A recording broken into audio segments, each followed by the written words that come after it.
नमस्कार दोस्तों, मैं हूं अंकित कुमार और आप देख रहे हैं एज फाइटर 99YT। आज मैं आपको सुनाने जा रहा हूं एक ऐसी खौफनाक कहानी जिसे देखकर अच्छों की रूह कांप जाए।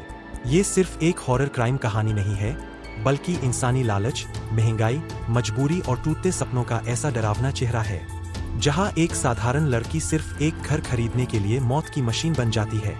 कहानी में खून है, दर्द है, चीखें है और सबसे डरावनी बात यह है कि इस पूरी तबाही की जड़ कोई भूत प्रेत नहीं, बल्कि इंसानों का बनाया हुआ सिस्टम है। तो लाइट बंद कर लीजिए, दिल मजबूत कर लीजिए, क्योंकि अब शुरू होने जा रही है विक्टोरिया टॉवर की 13 लाशों वाली कहानी। रात का गहरा सन्नाटा था। शहर की सबसे आलीशान इमारतों में से एक विक्टोरिया टॉवर बाहर से जितनी चमकदार दिखती थी, अंदर उतनी ही डरावनी खामोशी पसरी हुई थी। इमारत के नीचे बने सिक्योरिटी रूम में एक बूढ़ा गार्ड अपनी कुर्सी पर बैठा ऊँघ रहा था। सब कुछ बिल्कुल शांत था, लेकिन तभी उसके पीछे अंधेरे में एक साया उभरा। काले कपड़ों में लिपटी एक रहस्यमय शख्सियत धीरे धीरे उसके पीछे पहुंची। उसके हाथ में प्लास्टिक की मजबूत केबल टाई थी। अगले ही पल उसने झपट्टा मारा और केबल टाई गार्ड की गर्दन में कस दी। गार्ड अचानक नींद से जागा और बुरी तरह तड़पने लगा। उसने हाथ पैर मारना शुरू कर दिया। कुर्सी पलट गई, मेज हिल गई, कमरे का सामान बिखर गया। वो अपनी गर्दन छुड़ाने की कोशिश करता रहा, लेकिन टाई इतनी बुरी तरह फंस चुकी थी कि हर सेकंड उसकी सांसें टूटती जा रही थीं। तभी उसकी नजर ऊपर रखे एक टूल बॉक्स पर पड़ी। उसे लगा अगर किसी तरह कोई तेज चीज मिल जाए तो शायद वो इस फंदे को काट सके। वो पूरी ताकत लगाकर उठने की कोशिश करता है, मगर घुटती सांसों की वजह से उसका शरीर जवाब दे रहा था। फिर भी वह किसी तरह ऊपर रखा भारी टूल बॉक्स खींचने की कोशिश करता है, लेकिन किस्मत उसका साथ नहीं देती। टूल बॉक्स नीचे गिरता है और उसके शरीर पर इतनी जोर से आकर लगता है कि वह दर्द से कराह उठता है। अब उसकी हालत और भी खराब हो चुकी थी। आंखें लाल हो रही थीं, चेहरा नीला पड़ने लगा था और दिमाग सुन्न होता जा रहा था। काफी मशक्कत के बाद वह टूल बॉक्स खोलने में कामयाब होता है। अंदर से एक कटर निकालता है और अपनी गर्दन पर फंसी केबल टाई काटने की कोशिश करता है, लेकिन ऑक्सीजन की कमी से उसका दिमाग काम करना बंद कर चुका था। हाथ कांप रहे थे, नजर धुंधली थी और तभी एक भयानक गलती हो जाती है। वह टाई की जगह अपनी ही गर्दन काट बैठता है। कुछ ही सेकंड में फर्श पर खून फैलने लगता है। गार्ड वहीं तड़प कर मर जाता है और सामने खड़ी काली परछाई बस शांत खड़ी उसे देखती रहती है। उसने गार्ड को मारा नहीं था, मगर गार्ड खुद अपनी मौत बन चुका था।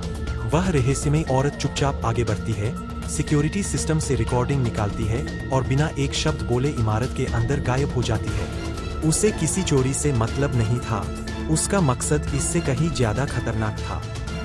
उस काली परछाई का नाम था शालिनी। ऊपर से देखने पर शालिनी बिल्कुल साधारण लड़की लगती थी, एक प्राइवेट कंपनी में नौकरी करने वाली, शांत स्वभाव की, मेहनती और अपने परिवार से प्यार करने वाली लड़की।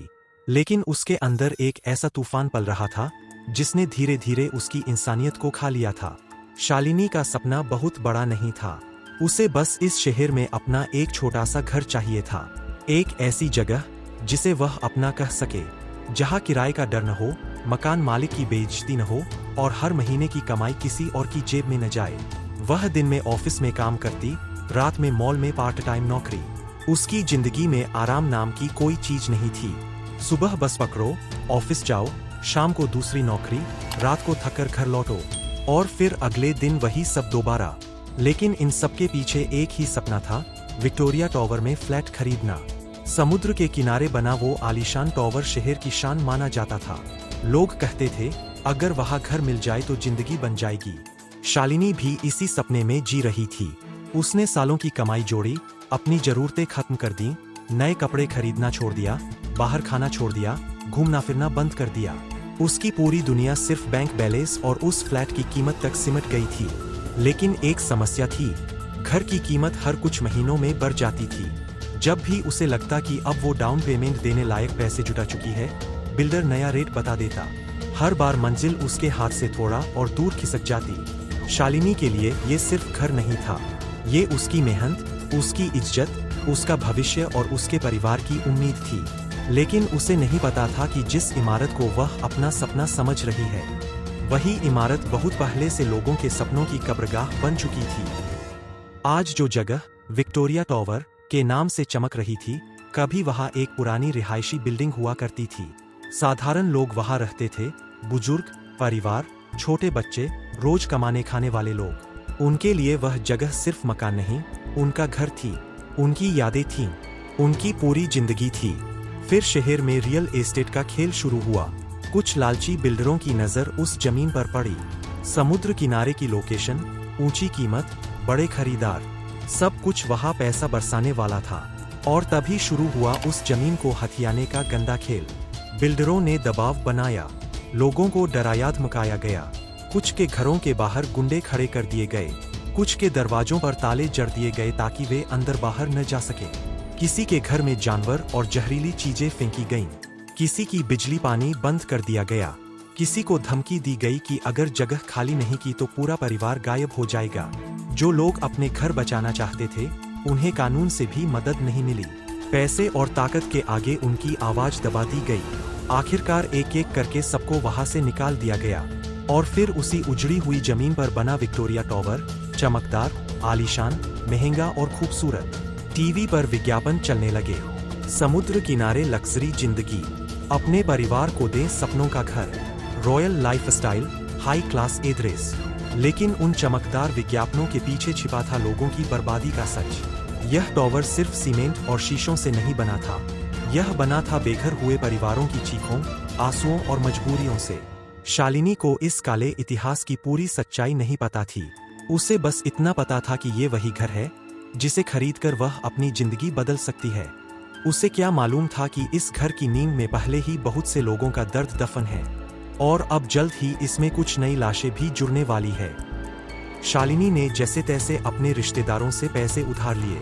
किसी से 5,000, किसी से 50,000, किसी से गहने गिरवी रखकर रकम जुटाई।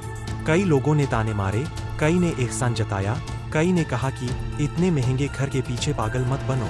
लेकिन शालिनी रुकने को तैयार नहीं थी।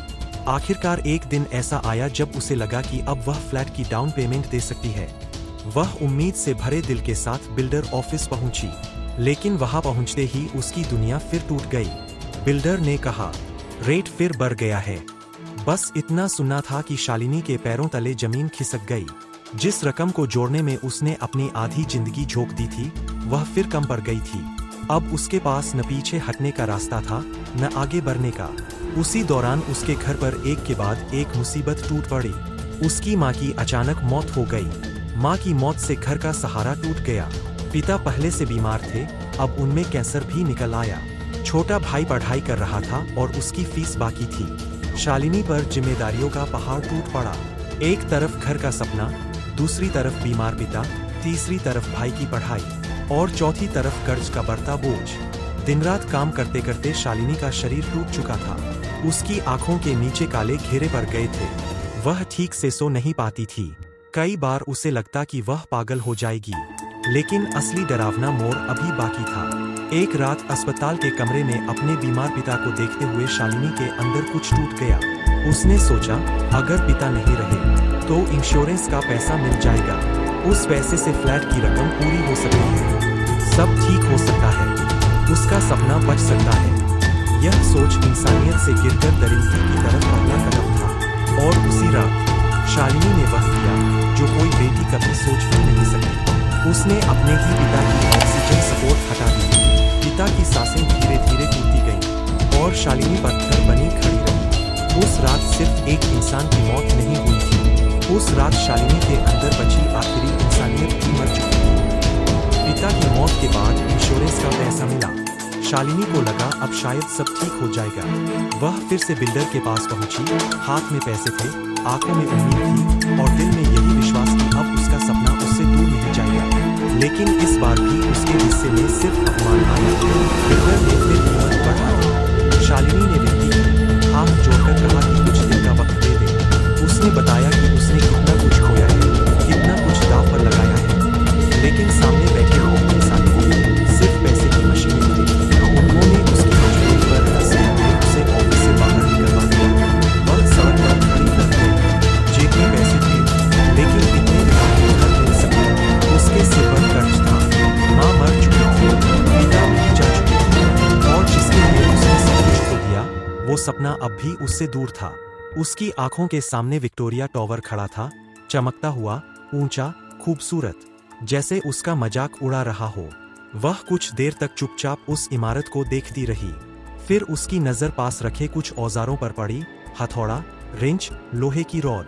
और उसी पल उसके दिमाग में एक खतरनाक विचार जन्म लेता है। अगर ये फ्लैट महंगा है तो क्यों न इसकी कीमत गिरा दी जाए। अगर इस इमारत को लोग अपशकुनी, बदनाम और डरावनी जगह मानने लगे तो शायद कोई इसे खरीदना ही न चाहे। और तब शालिनी कम दाम में वही फ्लैट खरीद सकती है। यही वह पल था जब एक बेबस लड़की ने अपने दिमाग में हत्या का बिजनेस प्लान बना लिया। उसने तय कर लिया कि इस इमारत को सपनों का घर नहीं बल्कि खूनी मनहूस जगह बना देगी। और अब उसकी नजर उस फ्लैट पर थी जो उसके सपनों के घर के ठीक बगल में था। उसने काले कपड़े पहने, चेहरे पर सख्ती लाई, एक बैग में हथौड़ा, चाकू, प्लास्टिक टाई, डंडा और बाकी सामान रखा। और रात ढलते ही वह विक्टोरिया टॉवर में घुस गई। उसे लगा था कि सबसे पहले उसे गार्ड को मारना पड़ेगा, लेकिन किस्मत ने पहला काम खुद कर दिया था। अब उसकी राह में कोई नहीं था। उस रात शालिनी सिर्फ घर खरीदने नहीं आई थी, वह आई थी घर की कीमत घटाने के लिए खून बहाने। शालिनी चुपचाप उस फ्लैट के दरवाजे तक पहुंची जो उसके सपनों वाले फ्लैट के ठीक बगल में था। उसे पता था कि अगर यहाँ कुछ बड़ा और भयानक होता है तो पूरा फ्लोर बदनाम हो जाएगा। उसने धीरे से दरवाजा खटखटाया। अंदर से एक घरेलू काम करने वाली महिला, कमला, दरवाजे तक आई। उसने पहले मैजिक आई से बाहर झांका, फिर चैन लॉक लगाकर दरवाजा थोड़ा सा खोला। उसे शायद लगा होगा कि बाहर कोई पड़ोसी या जान पहचान वाला होगा, लेकिन जैसे ही दरवाजा खुला, शालिनी ने पूरी ताकत से उसे धक्का मारा। कमला पीछे की तरफ जा गिरी और उसका सिर दीवार से टकरा गया। वह दर्द से कराहते हुए उठने की कोशिश करती है, मगर शालिनी अब रुकने वाली नहीं थी। उसने हाथ में पकड़ी नुकीली चीज सीधी कमला के सिर के पीछे दे मारी। एक भयानक चीख गूंजी और अगले ही पल कमला फर्श पर ढेर हो गई। कमरे के अंदर एक गर्भवती महिला, नैना, यह आवाज सुनकर बाहर आई। जैसे ही उसने दरवाजे के पास खून से लथपथ कमला को देखा, उसके पैरों तले जमीन खिसक गई। सामने एक अनजान औरत थी, हाथ में हथियार, आंखों में पागलपन। नैना ने फौरन दरवाजा बंद करने की कोशिश की, लेकिन शालिनी ने हथौड़ा निकाला और दरवाजे के लॉक पर ताबड़तोड़ वार करने शुरू कर दिए। कुछ ही सेकंड में दरवाजा टूट गया। नैना जान बचाने के लिए अंदर भागी। उसने कपड़ों के हैंगर से शालिनी पर हमला करने की कोशिश की, मगर वह हमला शालिनी को रोक नहीं पाया। उल्टा शालिनी और हिंसक हो गई। उसने नैना को पकड़कर जोर से नीचे गिरा दिया। गिरते ही नैना दर्द से चीख उठी। उसके पेट पर जोर पड़ा और खून के साथ पानी बहने लगा। वह बुरी तरह तड़प रही थी, लेकिन शालिनी की आंखों में जरा भी दया नहीं थी। वह नैना को पैरों से घसीटते हुए कमरे के अंदर ले गई। उसने प्लास्टिक टाई से उसके हाथ पैर बांध दिए, फिर उसके सिर पर प्लास्टिक बैग चढ़ा दिया। नैना तड़प रही थी, छटपटा रही थी, अपने बच्चे को बचाने की कोशिश कर रही थी, लेकिन शालिनी ने पास पड़ा वैक्यूम क्लीनर चालू कर दिया और बैग से हवा खींचने लगी। कमरे में सिर्फ नैना की घुटती हुई चीखें गूंज रही थीं। कुछ ही पलों में उसकी आवाज धीमी पड़ गई और फिर सब कुछ शांत हो गया। उस रात सिर्फ नैना नहीं मरी थी, उसके साथ उसकी कोख में पल रहा मासूम बच्चा भी मर गया। शालिनी ने एक साथ 2 जिंदगियां खत्म कर दी थीं। नैना की हत्या के बाद शालिनी कुछ पल खिड़की के पास खड़ी रही। बाहर शहर की चमकती रोशनियां थीं, नीचे भागती गाड़ियां थीं, दूर समुद्र था और अंदर कमरे में 3 लाशें पड़ी थीं। उसे लगा था कि अब वह आराम से सब संभाल लेगी, लेकिन तभी मुख्य दरवाजे की आवाज आई। नैना का पति राहुल घर लौट आया था। राहुल जैसे ही अंदर घुसा, उसकी नजर अपनी पत्नी पर पड़ी। वह दौड़कर नैना के पास गया। उसने उसे उठाने की कोशिश की, उसका नाम पुकारा, उसे बचाने की कोशिश की, लेकिन वह नहीं जानता था कि मौत अभी उसके पीछे खड़ी है। शालिनी ने मौका देखकर पीछे से उस पर वार किया। उसके हाथ में गोल्फ स्टिक जैसी भारी चीज थी। उसने राहुल के सिर पर पूरी ताकत से हमला किया। राहुल लड़खड़ा गया, लेकिन गिरा नहीं। अगले ही पल राहुल पलटा और उसने शालिनी को जोर से धक्का दिया। दोनों के बीच भयानक हाथापाई शुरू हो गई। राहुल अपनी पत्नी का बदला लेना चाहता था और शालिनी किसी भी कीमत पर बचना चाहती थी। राहुल ने शालिनी की गर्दन पकड़ ली। उसकी पकड़ इतनी मजबूत थी कि शालिनी की सांसें अटकने लगीं। वह हाथ पैर मारती रही, लेकिन राहुल का गुस्सा उसके दर्द से कहीं ज्यादा भारी था। कुछ सेकंड के लिए लगा कि शायद शालिनी का खेल यहीं खत्म हो जाएगा, लेकिन तभी उसके हाथ पास पड़े लोहे के इस्त्री जैसे भारी सामान पर पड़ गए। उसने बिना सोचे समझे उसे उठाया और राहुल के सिर पर दे मारा। 1 बार, 2 बार, 3 बार। हर वार के साथ राहुल की पकड़ ढीली पड़ती गई। आखिरकार वह वहीं गिर पड़ा। शालिनी हाफ रही थी। उसके चेहरे पर चोट के निशान थे, कपड़ों पर खून था और आंखों में अब डर की जगह जंगलीपन उतर चुका था। अब यह सिर्फ घर खरीदने की योजना नहीं रह गई थी, यह खून की लत में बदलती जा रही थी। उसी समय ऊपर वाले फ्लैट से तेज आवाजें आने लगीं। शायद वहां कुछ लोग पार्टी कर रहे थे, शराब पी रहे थे, हंस रहे थे। शालिनी ने ऊपर की तरफ देखा और उसके चेहरे पर एक ठंडी मुस्कान आ गई। उसने सोचा, अगर ऊपर वाले लोग भी मर जाए तो पूरा फ्लोर बदनाम हो जाएगा। और फिर वह चाकू उठाकर सीढ़ियों की तरफ बढ़ गई। ऊपर वाले फ्लैट में उस समय 4 लोग मौजूद थे। 2 आदमी, 2 औरतें, सब शराब और मस्ती में डूबे हुए।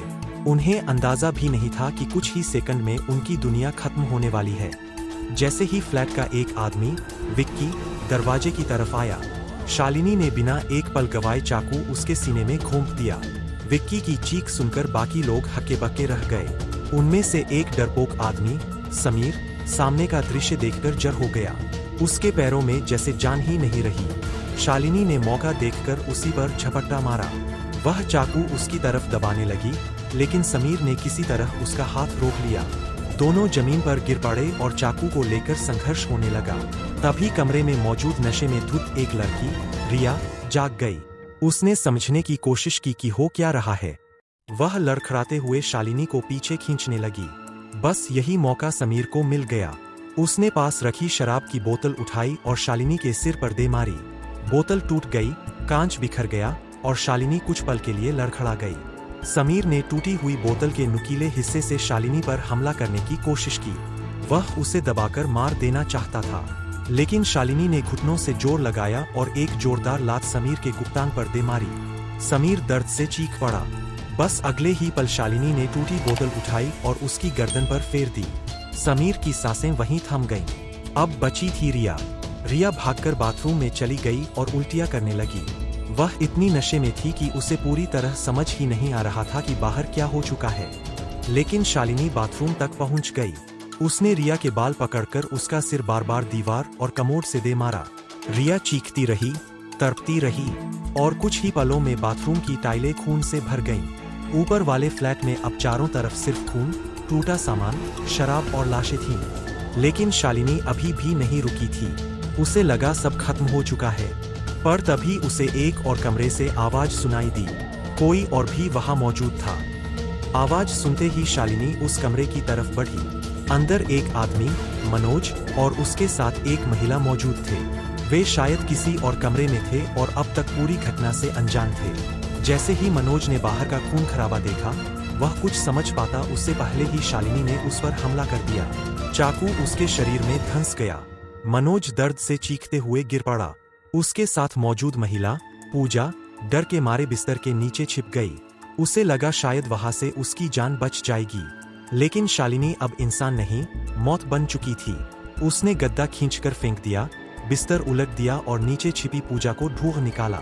पूजा रोती रही, हाथ जोड़ती रही, लेकिन शालिनी के अंदर अब दया नाम की कोई चीज नहीं बची थी।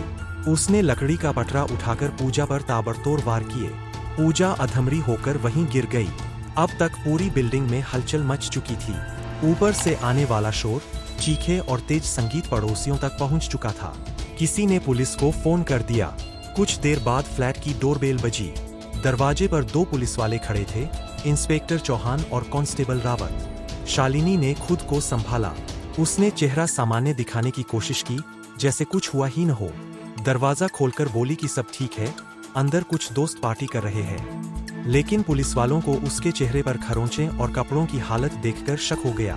वे अंदर झांकने लगे। शालिनी की सांसें तेज हो गईं। उसे समझ आ गया था कि अगर पुलिस अंदर आ गई तो सब खत्म हो जाएगा। इसी बीच अंदर जख्मी हालत में पड़ी पूजा किसी तरह उठी और लड़खड़ाते हुए बाहर आ गई। उसके हाथ में खून लगा हुआ था और वह मदद मांगने की कोशिश कर रही थी। बस यहीं से सब कुछ बेकाबू हो गया। पुलिस तुरंत हरकत में आई। शालिनी ने घबराकर हमला कर दिया। कॉरिडोर में धक्का मुक्की, चीखें और हथियारों की झड़प शुरू हो गई। इंस्पेक्टर चौहान ने पिस्तौल निकाल ली। कुछ पल के लिए लगा कि अब शालिनी पकड़ी जाएगी, लेकिन तभी शालिनी ने अचानक झपट्टा मारकर एक पुलिसवाले पर चाकू चला दिया। वह दर्द से लड़खड़ाया और उसी अफरातफरी में पिस्तौल का ट्रिगर दब गया। गोली चली और दूसरी तरफ खड़े उसके साथी कांस्टेबल रावत के सिर में जा लगी। 1 सेकंड के अंदर सब कुछ खत्म हो गया। अब वहां सिर्फ लाशें थीं, खून था और बीच में खड़ी थी शालिनी। पुलिस वालों के गिरते ही शालिनी ने बिना वक्त गवाए वहां से निकलने का फैसला किया। वह जल्दी जल्दी अपने निशान मिटाने लगी, जितना हो सकता था उतना सामान संभाला और रात के अंधेरे में वहां से निकल गई। सुबह होते होते पूरे शहर में सनसनी फैल चुकी थी। समाचार चैनल एक ही खबर दिखा रहे थे, विक्टोरिया टावर में सामूहिक हत्याकांड। लोग दहशत में थे। जिस आलीशान इमारत को शहर की शान माना जाता था, वह अब खूनी टावर बन चुकी थी। लोग कहने लगे कि वह जगह मनहूस है, अभिशप्त है, वहां मौत भटकती है।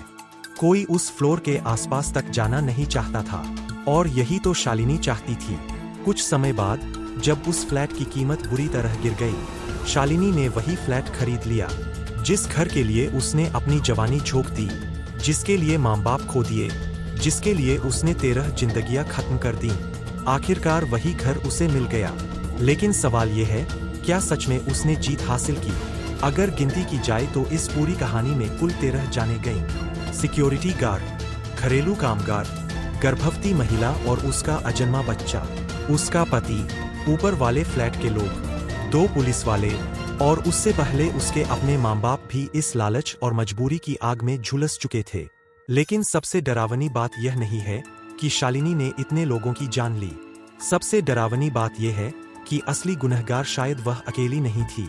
उसके पीछे था वो लालची सिस्टम, वो बिल्डर, वो बाजार, वो महंगाई, वो लालच, जिसने इंसानों के सपनों को निचोड़कर उन्हें जानवर बना दिया।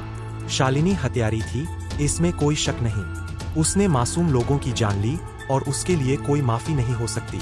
लेकिन अगर शुरू में लोगों को उनके घरों से न निकाला जाता, अगर बिल्डर लालच में कीमतें न बढ़ाते, अगर मजबूरियों को इतना न कुचला जाता, तो शायद एक साधारण लड़की कभी खूनी दरिंदा न बनती। यही इस कहानी का सबसे खौफनाक सच है। कभी कभी राक्षस पैदा नहीं होते, उन्हें हालात बना देते हैं। तो दोस्तों, ये थी विक्टोरिया टावर की 13 लाशों वाली खौफनाक कहानी, जहां एक लड़की ने सिर्फ घर खरीदने के लिए पूरी बिल्डिंग को मौत का अड्डा बना दिया। अगर आपको मेरी ये स्टोरी टेलिंग पसंद आई हो तो वीडियो को लाइक जरूर करना, चैनल एज फाइटर 99 YT को सब्सक्राइब करना और कमेंट में बताना कि अगली बार किस मूवी या कहानी की एक एक्सप्लेन वीडियो चाहिए। मैं हूं अंकित कुमार, मिलता हूं आपसे अगली एक और खौफनाक कहानी के साथ। तब तक के लिए जय हिंद और डरते रहिए, क्योंकि असली डर हमेशा इंसानों के अंदर छिपा होता है।